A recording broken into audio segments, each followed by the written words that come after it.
O bioma Amazônia consiste no conjunto de ecossistemas envolvidos pela bacia do rio Amazonas e possui uma área de 6,4 milhões de km², sendo a maior floresta tropical do mundo. Estima-se que dá 2,5 milhões de espécies de insetos, dezenas de milhares de espécies de plantas, 2.000 espécies de aves e 2.000 espécies de mamíferos possam viver na Amazônia. Segundo o IBGE, o Brasil possui 63% do território amazônico, o que consiste em 49% do território brasileiro, nos estados do Acre, Amapá, Amazonas, Roraima, Rondônia, Mato Grosso, Maranhão e Tocantins. O Peru possui a segunda maior parcela do território amazônico, com 10%, seguido da Colômbia com 7%, Bolívia com 6%, Venezuela também com 6%, Guiana com 3%, Suriname com 2%, Equador e Guiana Francesa com 1,5% cada. A seringueira, ou xiringa, como é conhecida no Peru, é uma árvore de grande potencial econômico, produtora do látex e de uma madeira de boa qualidade, muito aproveitada no mercado asiático, mais especificamente no Sudeste Asiático, na formação de imóveis, na construção de imóveis. No Brasil, costuma ser utilizada como lenha ou carvão, assim como nos países sul-americanos. O Peru abriga grande parte da floresta amazônica e depende da utilização de seus recursos. Logo, é preciso fazer um plano de manejo sustentável para que possa garantir a utilização dos recursos e a baixa degradação do meio ambiente. Um plano eficaz garante que a matéria-prima seja extraída de forma sustentável, entendendo o impacto das operações florestais dentro da floresta, assim como a dinâmica florestal.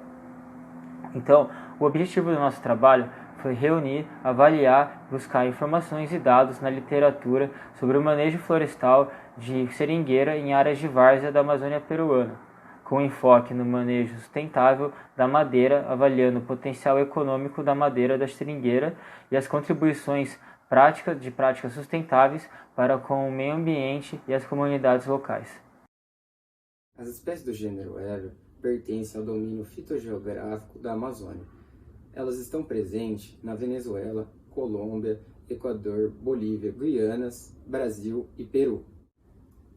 A seringueira é encontrada em florestas de várzea e mata ciliar, ou seja, em áreas bem drenadas da floresta tropical úmida, com poucas ocorrências em terra firme e preferências por solos argilosos e férteis.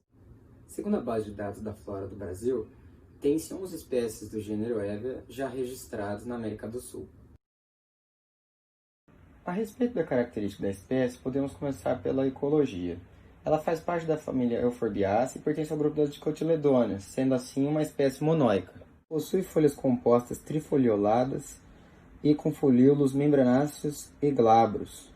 É uma árvore de porte médio grande e hábito ereto, chegando a atingir até 40 metros de altura sob condições favoráveis na sua fase adulta. Suas flores são unissexuadas, pequenas e amareladas, e também são agrupadas em cachos curtos. A polinização natural da seringueira é entomófila e é feita por pequenos insetos da família Ceratopogonidae e Thrips, operando em curtas distâncias para a polinização cruzada. Ela frutifica naturalmente entre os meses de novembro e fevereiro. No entanto, a deiscência dos frutos ocorre a partir de fevereiro. O fruto é uma cápsula lenhosa, grande, com paredes de 4 a 5 milímetros de espessura, e geralmente apresenta 3 sementes. As sementes são ovais, com manchas marrons, e, devido à leveza, são dispersas pelo vento e pelos rios. Para identificar de modo quantitativo e qualitativo a regeneração natural de uma espécie, é necessário realizar uma análise estrutural da vegetação através dos componentes fitossociológicos da área estudada. Entretanto, sabe-se que o sucesso no estabelecimento das espécies depende do processo de germinação e da tolerância das plântulas suportarem as condições adversas do crescimento, como as características climatológicas. Em estudos mais antigos, já comprovaram que a seringueira possui uma boa regeneração natural no ecossistema amazônico. A seringueira é extremamente suscetível ao ataque do fungo Microcillus zulei, conhecido popularmente como mal das folhas. Seus sintomas são observados como lesões levemente escurecidas na face inferior dos folíolos, onde se inicia a infecção do fungo. Esse patógeno causa a queda das folhas devido às deformações e o enrugamento do tecido foliolar. Com o sucessivo ciclo do patógeno nas seringueiras, acarreta no secamento dos terminais de hastes e galhos. Entretanto, a doença só é capaz de se desenvolver em ambientes que possuem calor e a umidade relativa do ar alto, podendo ser devastadora quando as árvores de seringueiras ficam adensadas entre si, como nos plantios. No entanto, as seringueiras nascem separadas e estão distribuídas aleatoriamente nas florestas nativas, e isso faz com que o fungo não seja capaz de se proliferar na mesma intensidade. O látex é o principal produto da seringueira utilizado para a fabricação da borracha natural, que é empregado na fabricação de diversos produtos, como os pneumáticos, equipamentos de EPI, entre outros. Em meados do século XX, a extração do látex para a produção de borracha natural na Amazônia foi uma das mais importantes atividades econômicas dos países englobados por ela. Porém, o pico da exportação de látex das seringueiras nativas amazônicas entrou em declínio após a domesticação da seringueira no continente asiático, desbancando, por exemplo, na época, a hegemonia brasileira na produção da borracha. Após esse acontecimento, a América do Sul nunca mais recuperou seu protagonismo mundial e atualmente importa borracha da Ásia. Nos países sul-americanos, a madeira de seringueira é obtida no final do ciclo produtivo do látex e é utilizada tradicionalmente como lenha, apesar de apresentar boas características de travabilidade. Já nos países asiáticos, o uso da madeira de seringueira não é apenas para viés energético, eles já a utilizam na fabricação de móveis e também na área de construção civil leve. Uma seringueira saudável pode produzir até 4,5 kg de borracha seca por ano, a partir do quinto ano de plantio. Continua em alta produtividade por 20 a 25 anos. O preço da borracha seca está em queda desde 2015, quando custava R$ 5,60 o quilo. Em 2019, o preço chegou a R$ 3,30 o quilo e hoje, em 2020, é comercializada por R$ 2,06 o quilo. Porém, o presidente da Abrabor, da Associação Brasileira de Produtores de Borracha Natural, Rodrigo Pena Siqueira, prevê uma alta nos preços da borracha a partir de 2025, devido ao aumento do consumo e demanda global não acompanhar o aumento da produção. Já a madeira de seringueira é um produto com alto potencial econômico, extremamente desvalorizada nos países sul-americanos, tendo seu uso destinado principalmente para a produção de energia em forma de lenha ou carvão. Segundo Gilson Pinheiro Azevedo, sócio proprietário da Hevia Brasil, engenheiro agrônomo responsável pelo Noroeste Borracha, o preço da madeira de seringueira em 2016 no mercado brasileiro girava em torno de $3, o que hoje seria o equivalente a R$ 9,35 por metro cúbico. Já no mercado asiático, no mesmo ano, a madeira de seringueira custava $80, o equivalente hoje a R$ 308,75 corrigidos. De acordo com Oliveira, em 2010, a madeira de seringueira era vendida de forma informal para indústrias de cana com intenção de geração de energia por R$ 45 a tonelada, sendo que na mesma época era vendido por $66 o metro cúbico no mercado asiático. Em 2008, o metro cúbico da madeira de seringueira chegou a ser vendido por $230 nos países dos tigres asiáticos e entrou em queda a partir de 2019 por conta da crise econômica.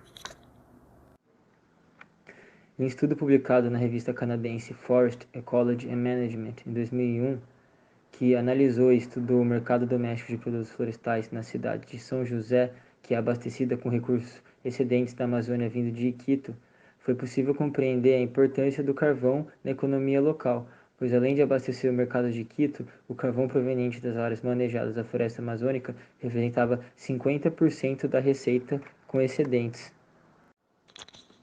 Em 1996, foi realizado um inventário certificado numa área de 3,99 milhões de hectares, no Acre, o que equivale a 25,6% do estado, na região de influência que acompanha a BR-364, que vai de Rio Branco até a fronteira com o Peru.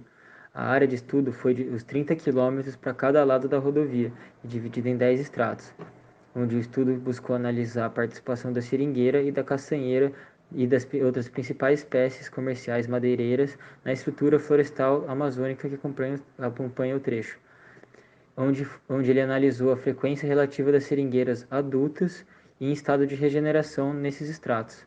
E ele obteve uma densidade populacional de 1,335 indivíduos de Hevia, ou seja, seringueira, por hectare.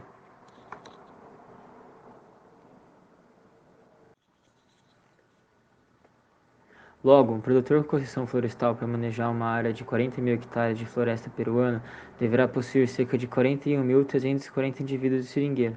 Se cada indivíduo produzir 4,5 kg de borracha seca por ano, serão 186.030 kg de borracha, valendo R$ 2,60 o quilo, gerando uma receita de R$ 483.678 com a produção de látex. Se considerarmos esses valores para o final do ciclo de produção, sendo 25 anos, o retorno final seria de 12.091.950. No entanto, a taxa de sobrevivência de indivíduos de seringueira, quando submetidos à extração de látex e sucessivas de samas, é de aproximadamente 91%. Portanto, o retorno final seria de R$ 11.003.674,50. Segundo o Instituto Agronômico do Estado de São Paulo, uma seringueira no final do ciclo produtivo possui em média 1 m³ de madeira. Acompanhando o raciocínio, seriam 41.340 m³ de madeira no final do ciclo de produção de látex. Porém, é recomendado que se abata apenas 90% das árvores comerciais para fins de regeneração, ou seja, 37.206 m³. Não foi possível encontrar o valor do metro cúbico de madeira de seringueira no mercado peruano. Porém, em valores de 2016 citados por Oliveira e corrigidos para 2020, o preço seria de R$ 11,57 no Brasil, totalizando uma receita de R$ 430.433,42 com a venda no mercado brasileiro. Se somada a receita do látex no ciclo completo da seringueira na situação hipotética citada, seriam de R$ 11.434.147,92, contando apenas com o manejo de uma espécie. É importante destacar que se a madeira sofrer algum tipo de agregação de valor ou até mesmo transformada em imóvel, o seu valor final pode aumentar exponencialmente. Vale ressaltar que, para fins comparativos financeiros, o custo de plantio de um seringal comercial gira por volta de R$ 10.000 por hectare, e a densidade populacional varia de 400 a 470 indivíduos por hectare. A venda da madeira no final do ciclo geraria receita de R$ 5.461,04, ou seja, 54,5% do custo de plantio. Lembrando que a madeira em forma de tábua ou móvel possui ainda mais valor, podendo até mesmo gerar lucro, além de custear o novo plantio. Também existe a oportunidade do mercado exterior, uma vez que a madeira de seringueira é muito mais valorizada em países asiáticos. A madeira de seringueira apresenta uma coloração clara, que vai do amarelo, creme até esbranquiçado, e homogênea, sem muita diferença entre cerne e alburno. Portanto, aceita muito bem tingimentos, o que aumenta na possibilidade final de uso. A densidade básica é de 470 kg por metro cúbico a 510 kg por metro cúbico, já a aparente 560 kg por metro cúbico a 650 kg por metro cúbico. A retratibilidade intrínseca explica como a madeira varia o seu volume frente a fatores externos, como teor de umidade, direção estrutural radial, tangencial, longitudinal, densidade, temperatura, grau de estabilidade e secagem, entre outros. A relação entre a variação dimensional, tangencial e radial é chamada de anisotropia e explica o comportamento da madeira frente à secagem, se ela vai fendilhar ou não. E o coeficiente varia de 1,5 a 2,5. Quanto maior, maiores as chances de fendilharem. Quanto menor, menor a chance de fendilhar. Isso é muito importante para madeiras que demandam uma estabilidade dimensional específica para o uso final. A madeira de seringueira foi classificada como moderadamente estável, com 2,2. O eucalipto que é uma madeira mais conhecida, possui números parecidos. O eucalipto saligna tem 2,06, o eucalipto grande 2,05 e 2,36 para o eucalipto dunis. Em relação ao poder calorífico da madeira de seringueira, é de 4.157 quilocalorias por quilograma, sendo que é menor que a média das folhosas, de 4.500 quilocalorias por quilograma. O carbono fixo é de 17,3%, materiais voláteis 81,8% e teor de cinzas 0,7%. O poder calorífero menor do que a média das folhosas talvez seja explicado pela quantidade de açúcares presentes na madeira. A madeira de seringueira apresenta alto teor de carboidrato no alburno, de 7,5% a 10,2%. Outras madeiras comerciais apresentam um teor de 2 a 3%. Isso faz com que a madeira de seringueira necessite de um tratamento profilático em 24 horas após o corte, por ser uma madeira muito suscetível à deterioração e ataque de insetos. É comum a utilização de borato de cobre cromatado, para ideal quando as tocas não tocam o chão durante a colheita, ou pentaclorofenol, um produto organoclorado insolúvel em água, portanto ideal para quando a madeira toca o solo durante o processo de colheita. Para garantir a durabilidade do material frente à alta chance de deterioração e contaminação, técnicas de autoclave também são indicadas para conservar a madeira. As propriedades mecânicas da madeira estudam o comportamento da madeira frente a um estresse mecânico aplicado em teste, em duas direções, paralela à fibra e normais à fibra, onde é mensurada a resistência, ou seja, a capacidade de suportar um estresse mecânico aplicado em teste, e a sua rigidez, que avalia o módulo de elasticidade, explicado pela proporção entre tensão e respectiva deformação específica na fase de comportamento elástico linear, ou seja, o quanto que ela consegue deformar até se romper. É observado na literatura que a resistência na direção normal das fibras é 25% menor que na direção paralela, assim como a rigidez da madeira, onde a fibra tem valor menor de 5 a 8% na direção paralela à fibra, ou seja, você precisa aplicar um teste e através da proporção você consegue estimar o outro, e isso está na literatura. Em um experimento conduzido por Santana em 2001, ele utilizou clones de seringueira de 30 anos, ou seja, improdutivas para látex, onde foram realizados ensaios mecânicos destrutivos. Após esse ensaio, foi possível concluir que a madeira de seringueira se enquadra na classe C40 no sistema de classes de resistência de dicotiledôneas da NBR de 97. Conforme a gente vê nessa tabela, o sistema de resistência das dicotiledôneas NBR 7190 de 1997 divide as dicotiledôneas em 4 classes de resistência, onde é avaliado o valor característico de resistência à compressão paralela a fibras em megapascal, o valor característico de resistência ao cisalhamento paralela a fibras em megapascal, o valor médio do módulo de elasticidade longitudinal obtido no ensaio de compressão paralela a fibras megapascal, o valor da massa específica básica em kg por metro cúbico e o valor médio da massa específica aparente em 12% de umidade. Como a gente pode ver aqui nessa tabela, a madeira de seringueira se encaixou na C40, ou seja, a segunda mais resistente de acordo com o NBR.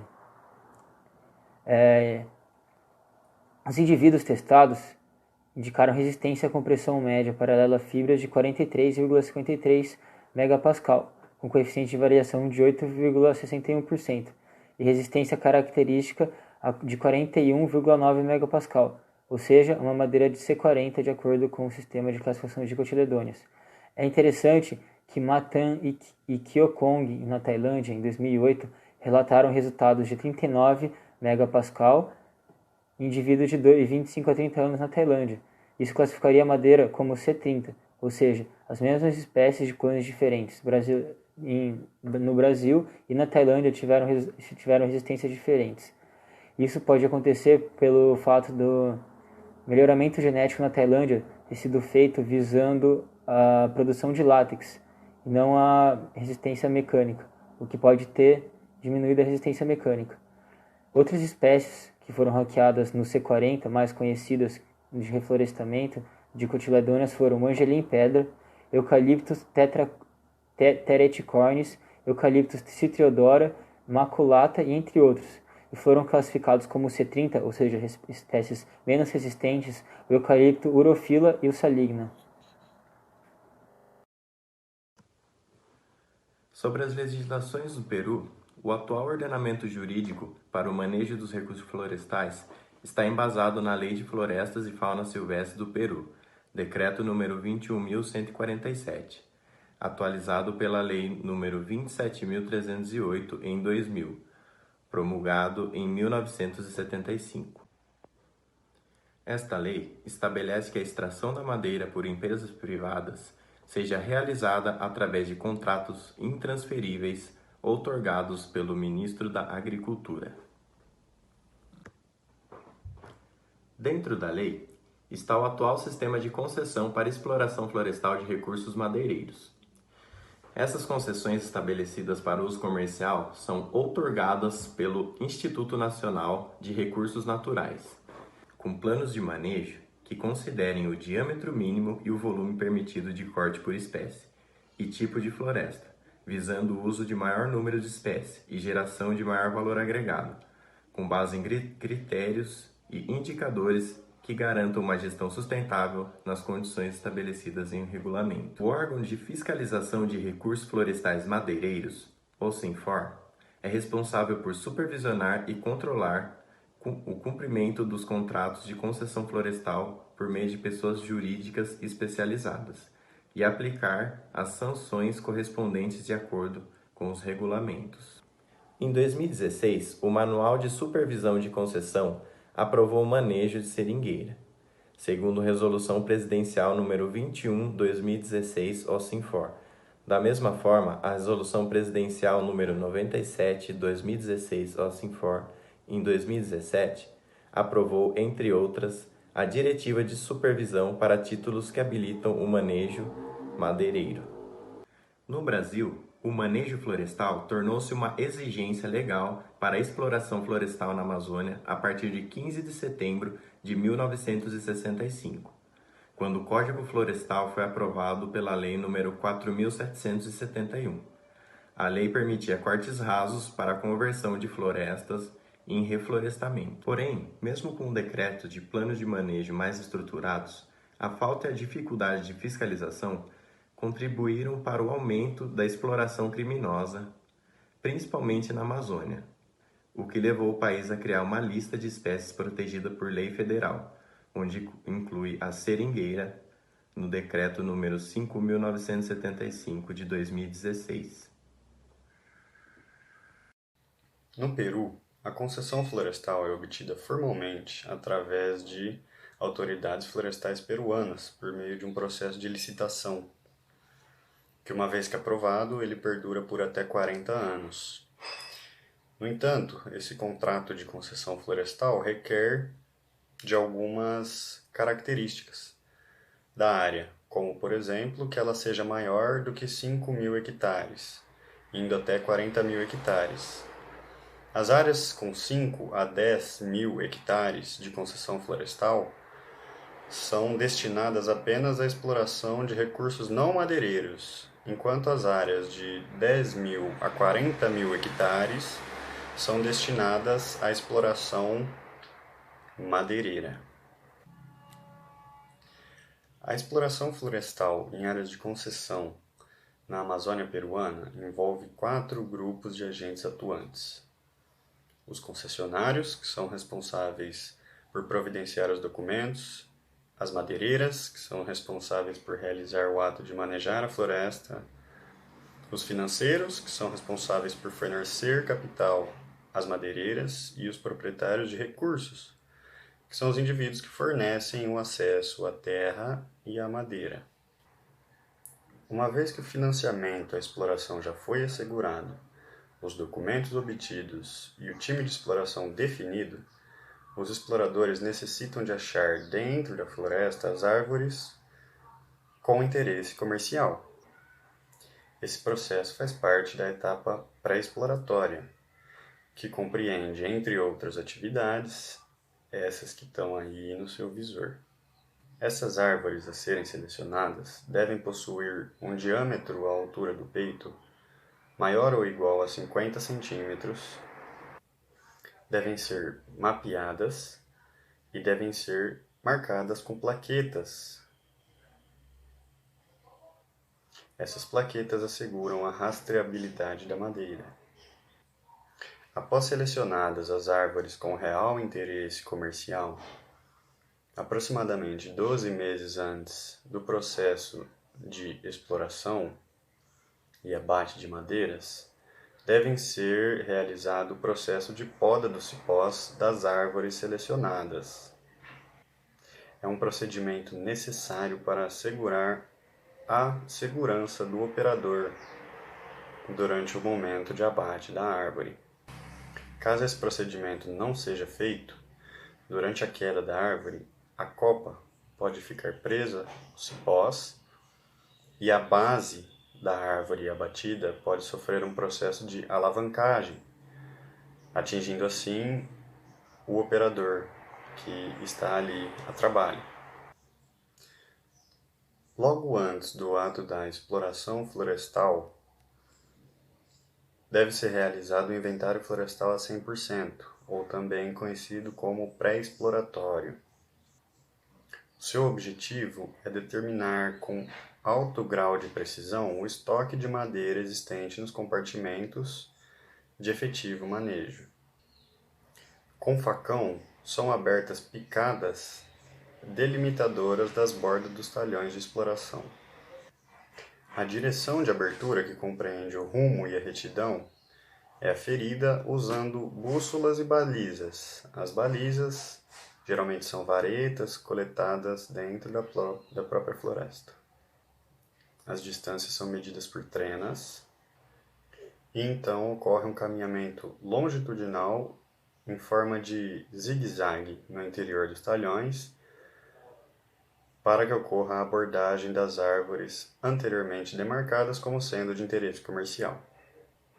Quando abordadas, essas árvores são tomadas delas suas informações dendrométricas, que posteriormente são processadas e extrapoladas para a área total. O ciclo de corte, ou seja, o tempo de retorno a cada talhão, é baseado no ciclo produtivo de látex da seringueira e também no número de talhões em que a área total manejada é dividida. Esses valores devem estar conexos entre si. Basicamente, se o intervalo de retorno, o ciclo de corte das seringueiras é de 30, ou seja, se o ciclo de produção do látex da seringueira gira em torno de 25 anos, quer dizer que a área total a ser manejada deve ser dividida em 25 talhões, para que cada um deles seja explorado anualmente, fazendo com que o retorno nesses talhões ocorra a cada 25 anos, por exemplo. O recomendado para as espécies de Hevea é de 25 a 30 anos de idade. Esse procedimento faz com que o volume de madeira explorada seja semelhante ano a ano, mantendo certa constância e consistência. No entanto, deve-se tomar cuidado. 10% dessas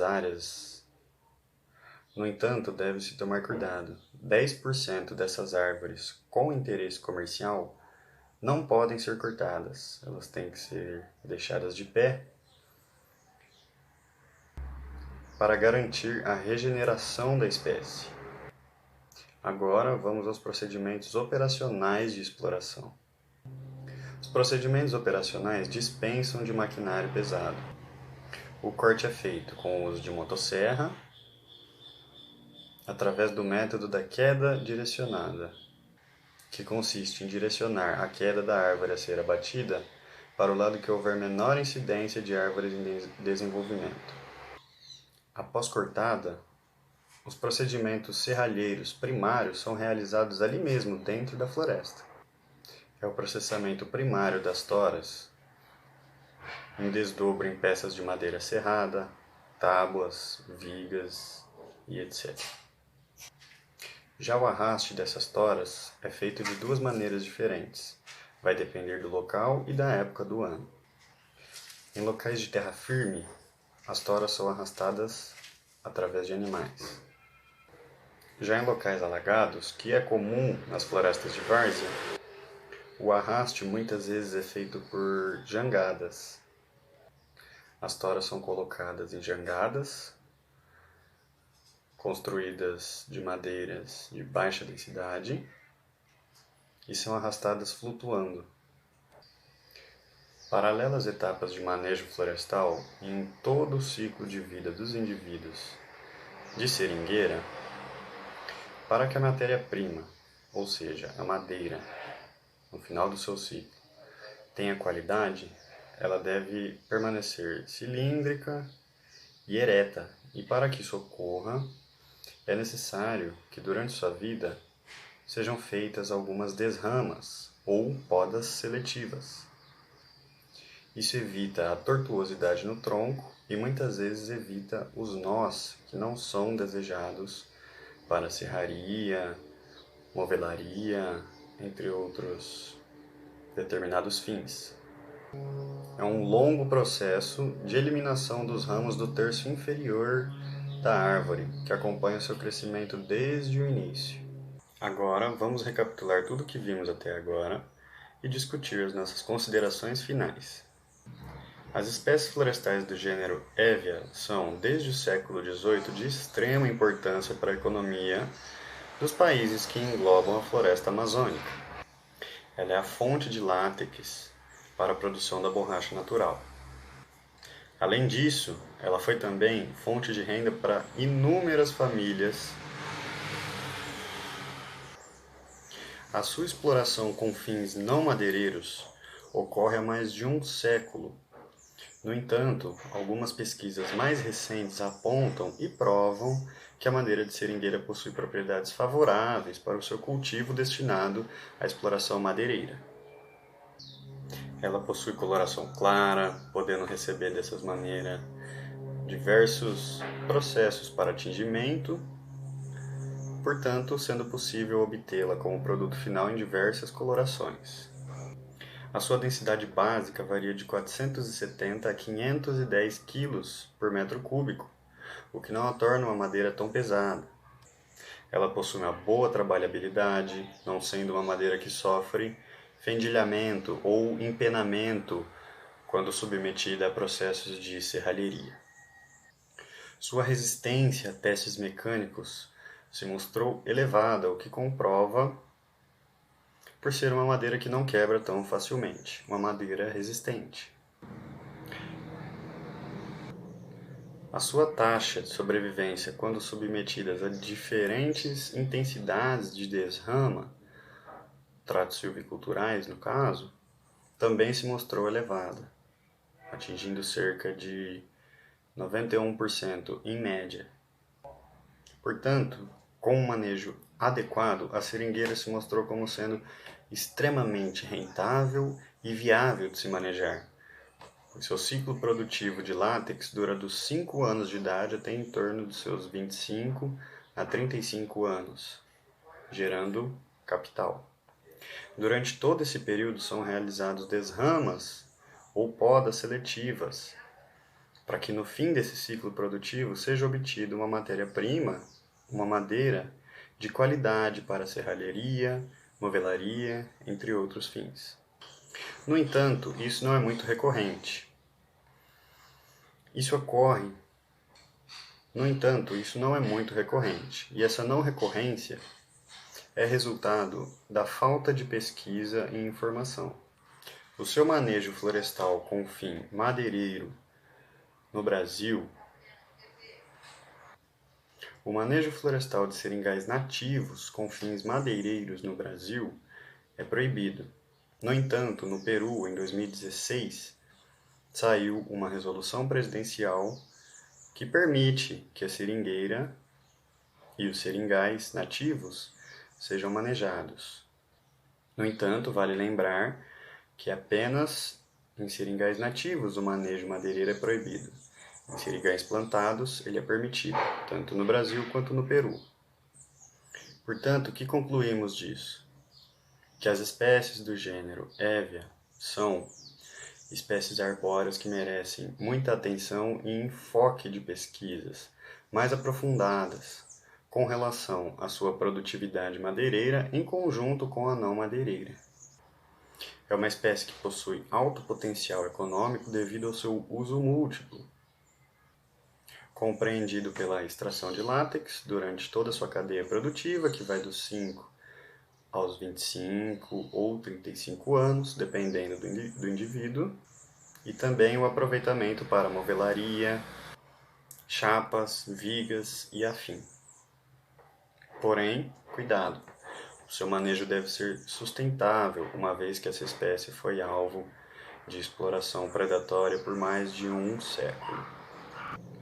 A sua taxa de sobrevivência, quando submetidas a diferentes intensidades de desrama, tratos silviculturais no caso, também se mostrou elevada, atingindo cerca de 91% em média.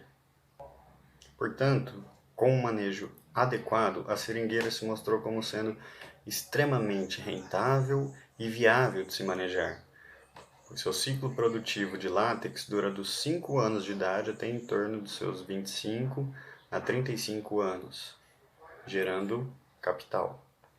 Durante todo esse período são realizados desramas ou podas seletivas, para que no fim desse ciclo produtivo seja obtida uma matéria-prima, uma madeira de qualidade para serralheria, movelaria, entre outros fins. No entanto, isso não é muito recorrente. Isso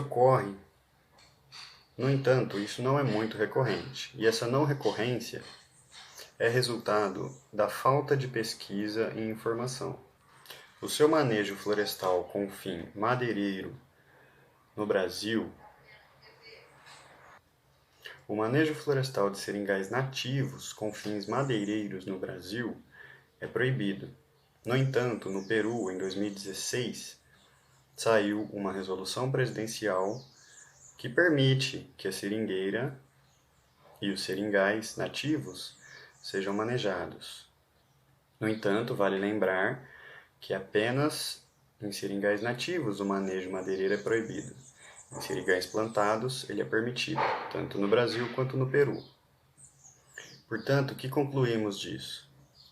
Que as espécies do gênero Hevea são espécies arbóreas que merecem muita atenção e enfoque de pesquisas mais aprofundadas com relação à sua produtividade madeireira em conjunto com a não madeireira.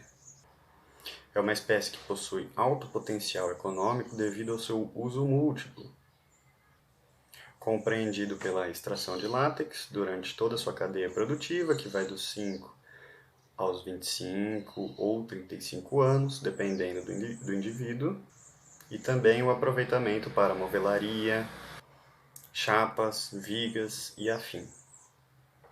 Porém, cuidado, o seu manejo deve ser sustentável, uma vez que essa espécie foi alvo de exploração predatória por mais de um século.